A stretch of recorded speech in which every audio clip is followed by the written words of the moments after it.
রপ্তানি বাণিজ্যের আড়ালে মানি লন্ডারিংয়ের মাধ্যমে ৮৩ মিলিয়ন মার্কিন ডলার, যা বাংলাদেশি টাকায় প্রায় ১,০০০ কোটি টাকা, বিদেশে পাচারের অভিযোগে বেক্সিমকো গ্রুপের কর্ণধার সালমান এফ রহমান সহ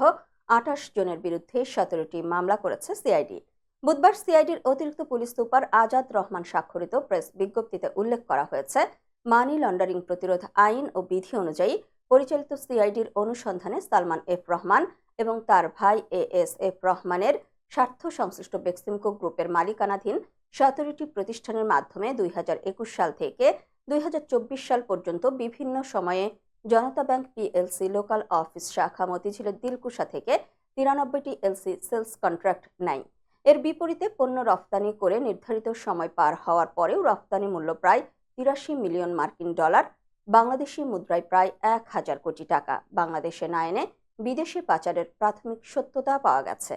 অন্যদিকে অনুসন্ধানে পাওয়া রেকর্ডপত্র পর্যালোচনায় দেখা যায়, Adventure Garments Limited, Apollo Apparels Limited, Autumn Loop Apparels Limited, Bextex Garments Limited, Cosmopolitan Apparels Limited, Cozy Apparels Limited, Aces Fashion Limited, International Network and Apparels Limited, Kajpur Apparels Limited, Midwest Garments Limited, Peerless Garments Limited, Pink Maker Garments Limited, Platinum Garments Limited, Skynet Apparels Limited, Springful Apparels limited,